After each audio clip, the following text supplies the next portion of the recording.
A ver, pensemos un momento en la digestión. Normalmente no le damos muchas vueltas, pero es, sin duda, el proceso industrial más complejo y preciso que existe, y lo mejor es que ocurre dentro de nuestro cuerpo.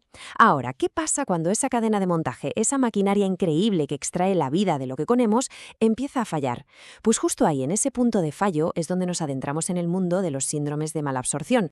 Para abordar un tema tan complejo vamos a seguir una hoja de ruta muy clara, como si fuera el temario de una clase. Primero vamos a definir qué es exactamente la malabsorción para tener las bases claras. Después aprenderemos a escuchar las señales que nos da el cuerpo, los síntomas. Veremos cómo los médicos actúan casi como detectives en el proceso de diagnóstico. Luego clasificaremos las causas para entender de dónde viene el problema y al final le pondremos cara a todo esto viendo algunas de las enfermedades más representativas. ¿Empezamos? Muy bien, pues vamos a meternos en materia. Y lo primero es lo primero. En medicina, la precisión con las palabras es clave. Así que vamos a empezar por aclarar tres conceptos que suenan parecido, que a menudo se usan casi como sinónimos, pero que en realidad describen niveles diferentes de un mismo problema. Empezamos por lo más general. El término malabsorción a secas se refiere a eso, a la incapacidad del organismo para aprovechar los nutrientes de la comida. Es el concepto paraguas que lo cubre todo, la idea más amplia de que algo en el proceso de nutrición no está funcionando como debería. Ahora bajamos un escalón y afinamos el tiro. Hablamos de malabsorción intestinal. Esto ya nos da una localización mucho más concreta. El problema está en la unidad funcional, que se encarga de todo el trabajo pesado de la digestión y la absorción. Y ojo, que no es solo el intestino delgado, sino también sus socios indispensables, el hígado con el sistema biliar y el páncreas. Aquí es donde la maquinaria principal falla. Y llegamos al tercer término, el síndrome de mala absorción intestinal. La palabra clave aquí es síndrome. Esto ya no habla del fallo interno, sino de su manifestación clínica. Es lo que se ve, lo que se siente. Es el conjunto de todas esas señales de alarma que el cuerpo enciende porque los nutrientes simplemente no están llegando a donde tienen que llegar. Es la consecuencia visible de ese fallo en la maquinaria. Vale, ya tenemos los conceptos claros. Ahora toca escuchar al cuerpo. Porque cuando a un edificio no le llegan los materiales de construcción, toda la estructura se resiente. Pues aquí pasa lo mismo. Cada nutriente que falta deja una huella diferente, un síntoma específico. Vamos a ver cómo el cuerpo habla de estas carencias. El signo más evidente, el chivato por excelencia de que algo va mal con las grasas, es la esteatorrea. Es un nombre un poco técnico, pero básicamente significa que hay grasa en las heces. Esto se traduce en deposiciones que son más voluminosas, pálidas, a menudo con un aspecto brillante o aceitoso y además con un olor muy característico. Es una señal casi inequívoca de que las grasas no se están absorbiendo. Y en esta tabla vemos el mapa completo de las consecuencias. Es que esto es fascinante. Si el cuerpo no absorbe grasas, no solo tenemos esteatorrea, es que también perdemos las vitaminas que necesitan esa grasa para absorberse, como la D, la A o la K. ¿Y eso qué provoca? Pues desde huesos frágiles por falta de vitamina D, a ceguera nocturna por falta de vitamina A o incluso problemas de coagulación por la K. Si lo que faltan son proteínas, aparece edema, esa hinchazón tan característica. Y los carbohidratos, como la lactosa, pues eso se traduce en hinchazón abdominal, gases y diarrea acuosa. Y por último, la falta de minerales. Sin potasio, debilidad muscular. Sin hierro, ácido fólico o B12, distintos tipos de anemia. Cada síntoma es una pista que apunta directamente a qué nutriente está faltando. Claro, con un abanico de pistas tan amplio y variado, el diagnóstico se convierte en un auténtico trabajo de investigación, casi de detectives. El objetivo no es solo confirmar que hay malabsorción, sino encontrar el punto exacto donde esa cadena de montaje se ha roto. Esa es la gran pregunta, ¿verdad? ¿Cómo se organiza esta investigación clínica para no dar palos de ciego? Pues no se lanzan pruebas al azar. La medicina sigue un camino lógico, un algoritmo de decisión muy bien pensado para ir descartando posibilidades y poco a poco acorralar a la causa principal. Y esta es básicamente la hoja de ruta que siguen esos detectives clínicos. A primera vista puede parecer un laberinto, pero en realidad es un diagrama de flujo con una lógica aplastante. Cada pregunta, cada prueba nos lleva por un camino que va cerrando puertas y nos acerca a la causa raíz del problema.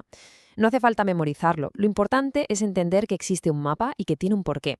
Ahora vamos a ver cómo se navega por él. Entonces, ¿cómo funciona este mapa en la práctica? Pues empieza por lo básico. Paso 1. Confirmar la principal sospecha. Se hace una prueba, como el test de Van de Hammer, para ver si de verdad hay un exceso de grasa en las heces. Si da positivo, confirmamos que hay malabsorción de grasas. Y pasamos al paso 2, que es la gran bifurcación. ¿El problema está en la preparación de los alimentos o en la pared que los absorbe? Y aquí es donde entra en juego una prueba muy ingeniosa, el test de la dexilosa. La dexilosa es un tipo de azúcar que tiene una particularidad. No necesita enzimas del páncreas para ser absorbido. Así que la lógica es simple. Si el cuerpo lo absorbe bien, significa que la pared del intestino está funcionando. Por lo tanto, el problema debe estar antes, probablemente en el páncreas. Pero si la dexilosa se absorbe mal, bingo, el fallo está en la propia pared intestinal. Y una vez que ya sabemos si el problema es pancreático o intestinal, el paso 4 es usar pruebas más específicas, una biopsia intestinal, un test de secretina para el páncreas, para dar con el diagnóstico definitivo. Bien, una vez que el diagnóstico nos ha dicho dónde está la escena del crimen, podemos empezar a clasificar los síndromes según el origen del fallo. Y esto es fundamental, porque entender la causa raíz nos permitirá elegir el tratamiento correcto. Para simplificarlo mucho, podemos pensar en dos grandes categorías. Por un lado, el origen intraluminal. Aquí el problema está, por así decirlo, en la sopa digestiva que hay dentro del intestino. O faltan enzimas para descomponer la comida, o falta bilis para disolver las grasas. Por otro lado, tenemos el origen celular. En este caso, la sopa está perfecta, pero la pared del intestino, las células que tienen que absorber los nutrientes, están dañadas o no funcionan bien.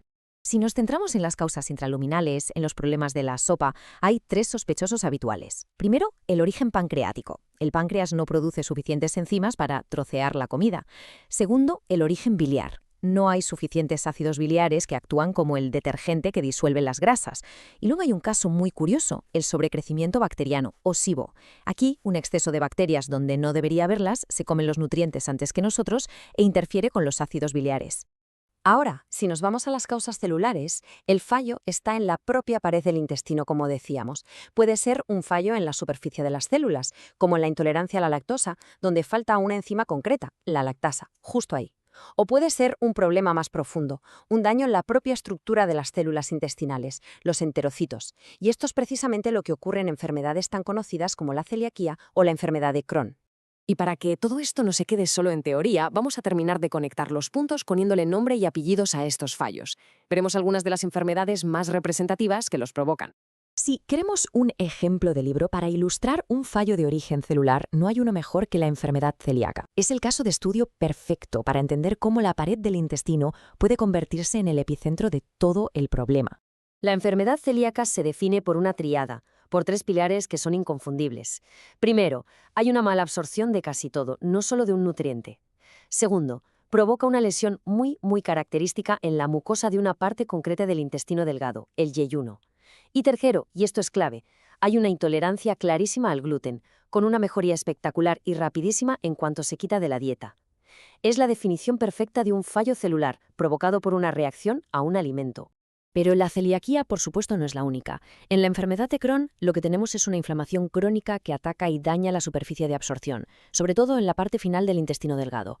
En el síndrome del intestino corto, el problema es puramente físico. Una cirugía ha dejado tan poca superficie de intestino que simplemente no hay suficiente para absorberlo todo. Y por último, el sprue tropical, que es casi un misterio médico. Se parece mucho a la celiaquía, pero no se sabe qué lo causa, y lo más curioso es que a menudo mejora con antibióticos, lo que apunta a una posible causa infecciosa. Al final, estudiar la malabsorción es como asomarse a la increíble complejidad de nuestra propia biología. Nos demuestra que la nutrición no es solo lo que comemos, sino lo que nuestro cuerpo es capaz de hacer con ello. Nos recuerda que dentro de nosotros hay un equilibrio delicadísimo y fascinante, una maquinaria de precisión que trabaja sin descanso y que depende de cientos de factores para funcionar bien. Un recordatorio de lo sofisticados que somos por dentro.